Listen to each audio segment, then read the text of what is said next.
Hello दोस्तों, इस video में अपन देखेंगे कि इलेक्ट्रिकल ड्राइंग कैसे पढ़ते हैं। जैसे यहाँ पे देख रहे हैं RYB, ये जैसे कर्सर है 415 वोल्ट आ रहे हैं। ये जो अभी कर्सर है वहाँ पे 3 पोल की MPCB है। ये MCCB पहले 3 फेस आ रहे हैं MCCB में। MCCB से अब नीचे अपन आ रहे हैं, तीनों फेस आ रहे हैं कॉन्टेक्टर में। कॉन्टेक्टर से आ रहे हैं एम्पियर रिले। एम्पियर क्या होती है? Motor protection relay. ठीक है। उसके बाद में CBCT core balance current transformer, और उसके बाद में मोटर में जा रहे हैं। ठीक है। यानी पहले RYB आ रहे हैं, वो आ रहे हैं MCCB में। MCCB से कॉन्ट्रेक्टर, कॉन्ट्रेक्टर में एम्पियर, एम्पियर से CBCT से मोटर। और यहाँ पे जो 7 और 8 2 पॉइंट एम्पियर में दिख रहे हैं आपको, वहां से सप्लाई आ रही है फेस और न्यूट्रल TB1 के 1 और TB1 के 2 से। TB1 का 2 है न्यूट्रल और TB1 का 1 है फेस। अब यहाँ से अपन कंट्रोल सप्लाई देखेंगे। कंट्रोल सप्लाई है ये जो TB1 का 1 और 2, यहाँ से सप्लाई जा रही है कंट्रोल सप्लाई। ये कर्सर जा रहा है, कल्सर जा रहा है। देखो देखो देखो, पहले अपन ये जा रहा है MPCB के ऑक्सिलरी सर्किट में। ऑक्सिलरी NO पॉइंट है, MPCB ऑन होगी तो वो NC हो जाएगा। ठीक है। उसके बाद से अभी मैं निशान बना रहा हूँ, इस जगह से जा रहा है। ठीक है। यहाँ से फिर अपन टेस्ट में चलाएंगे पहले। तो टेस्ट में पैनल टेस्ट पुश बटन तक, ऊपर तक सप्लाई पहुंच जाएगी। ठीक है। और उसको टेस्ट में डालेंगे तो वो NC हो जाएगा। NC से होते हुए जब अपन जैसे ही उसको चालू करेंगे पैनल टू पुश बटन से, तो इसके पैरेलल में C कॉन्टेक्टर का NO और कनेक्ट रहता है। ये क्यों होता है कि ड्यूअल में होते ही। उसके बाद D2 कॉन्टेक्टर है, उसका NO इसके इंटरलॉकिंग में ले रखा होता है। यानी D2 क्या कॉन्टेक्टर क्या होता है, ये इस प्रकार से पढ़ते हैं। D2 अभी अपन देखेंगे। उसके बाद से ELR का C और NO कॉमन और NC पॉइंट से आगे सप्लाई जाते हुए C कॉन्टेक्टर मेन कॉन्टेक्टर है, उसके A1 में सप्लाई आके उसको पिक करा देती है। ठीक है। D2 कॉन्टेक्टर क्या है? D2 कॉन्टेक्टर है ये इमरजेंसी के लिए, और C का NO से ये ऑन का ऑन इंडिकेशन आ जाता है। और पैनल के टेस्ट पुश बटन से 53 और 54 का जो NO है उससे यह मतलब उससे कंटिन्यू रनिंग रहता है, ये होल्डिंग मिल जाती है। ठीक है। D2 कॉन्ट्रेक्टर इमरजेंसी का है, यानी इमरजेंसी का इंटरलॉक ले रखा है। 43 और 44 नंबर लिख रखा है वो है। अब इसी से यह फेज जा रहा है MPCB के ऑक्सिलरी से, एक टेस्ट की तरफ जा रहा है, एक MCB के ऑक्सिलरी पे जा रहा है। MCB ऑन होगी तो NC हो जाएगा, इससे सप्लाई आगे जाएगी। आगे जाके फिर ELR के C और NC से होते हुए कॉमन ELR लिख के रिले है, उसके आगे से जाते हुए फिर ये एम्पियर का 1 और 2 ये NC पॉइंट है।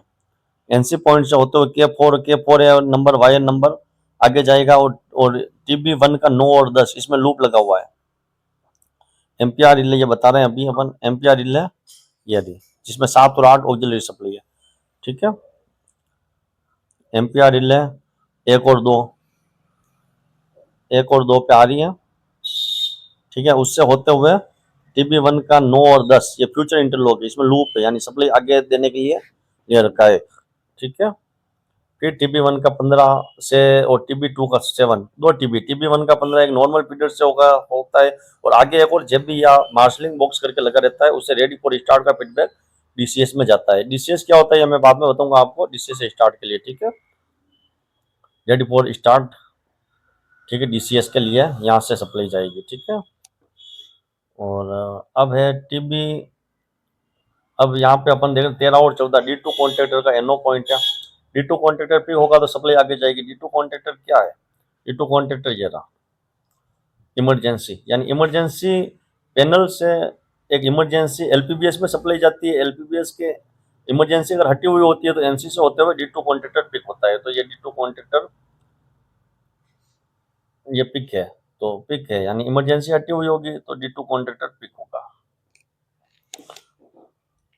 D2 कॉन्ट्रेक्टर ये पिक है। ठीक है। तो DT का NC से सप्लाई आगे जाएगी। फिर ELR फिर डीसीएस स्विच आ जाएगा, ठीक है। डीसीएस और मेंटेनेंस स्विच, डीसीएस में सिलेक्शन है अगर तो टीबी 1 का 3 डीसीएस स्टार्ट के लिए सप्लाई जाती है, और टीबी 2 एक अलग मार्शलिंग बॉक्स में टीबी रहती है जिससे सप्लाई डीसीएस में जा रही है। और जैसे वहां से स्टार्ट करते हैं यहाँ से सप्लाई होते हुए ये सी जो मेन कॉन्ट्रैक्टर है वो पिक हो जाएगा और उसके एनओ से ऑन का फीडबैक चला जाएगा, ठीक है। ये एनओ से ऑन, एक ये तो फीडर में इंडिकेशन है, एक फीडबैक डीसीएस में भी देते हैं कि ऑन हो गया, वहां पे भी शो करता है ऑन हो गया, ठीक है।